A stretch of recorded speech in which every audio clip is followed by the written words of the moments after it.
Welcome to Invest. We talk about investing, finance, and professional development. As the current time of 9:18 a.m. on the Eastern Time on November 16th on Thursday. Hope you guys have a good week so far. We are almost to the weekend.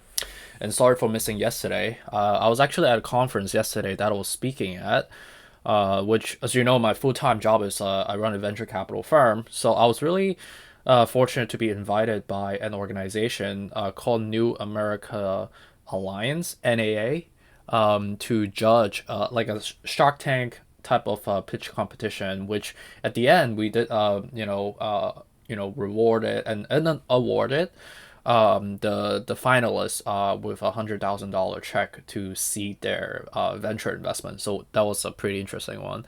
But yeah, so but today I have some time in the morning, so I want to just like catch up with a friend. So obviously you're my friend. So let's dive into catching up on the market as a whole. So as you can see right now, we are still, progressing, similarly to the way that we have been progressing for the lot, 2 days ago. On a high level, we are below the level of 2050. We are at the 2028 at the level right now, down 1.36%. And it's just a more of a natural course of cadence because we have formed a death cross recently. So right now, we're just kind of cooling down, gliding. We're still kind of extended at 61.64 out of 70 at the moment. On the weekly perspective, you could see that we are still quite extended, right? You saw that in the last weeks, we were, elevating quite, substantially, from basically 1560 to all the way to at one point approximating at the 2150 level, which is, as you know, that's resistance level from the previous peak that we have formed in April 21st of this year, right? So right now the signs are not good in terms of keep going up from here. It's more likely to go down from here than going up in a short term because of just how quick we have ran up. Like whatever goes up really really fast comes down just as fast. So we need to kind of cool down. And also on a daily perspective, you can see that with clearly squeezing tighter and tighter and tighter.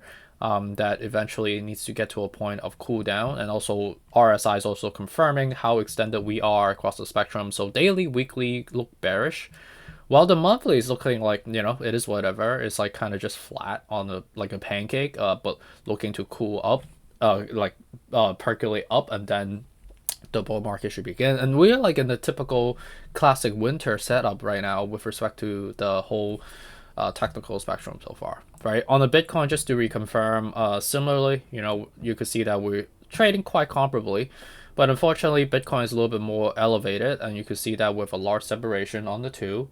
You do see that we need to kind of cross up, and what that means, you need to cross down, to replenish the momentum. So what this is telling us is that Bitcoin does need a correction months away. So, and this is like, kind of replenishing the momentum from what we have seen so far ever since December of last year. So like 1 year apart of this elevation since we were at the bottom, technically at the 16,000 level.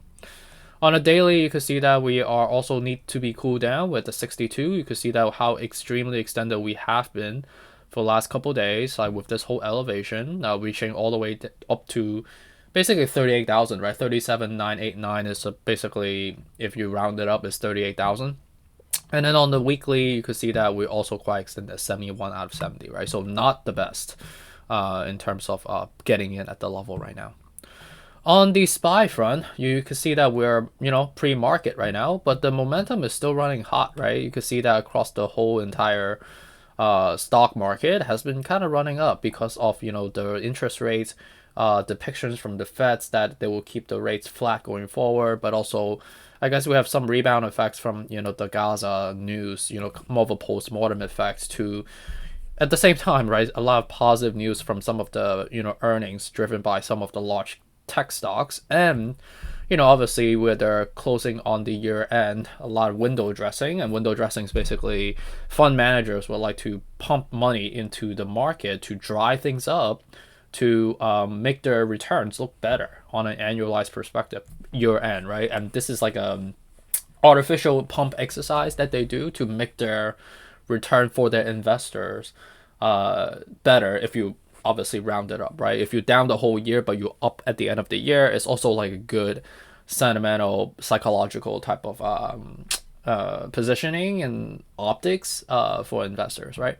So reaching all-time high by year end is not going to be a huge surprise for us, but whatever goes up really, really fast comes down just as fast, right? So we're at the 70 right now on a daily, and the weekly is also quite, slightly extended, but we're about to form a golden cross. So the likelihood of actually all-time highing for this end of the year for SPY on on the stock market front is quite logical, right? And then on the monthly, you could see that we kind of like flat as a pancake, but it seems like the market is slowly turning around. And I think by mid next year, seeing further elevation, but around Q1, I think that's a questionable in terms of it's around tax season and things like that. So something to be cautious about.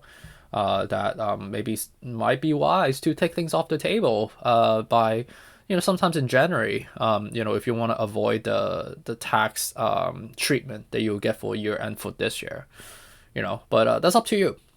All right. So it's a quick update. I appreciate you for joining me today. Hopefully this is helpful.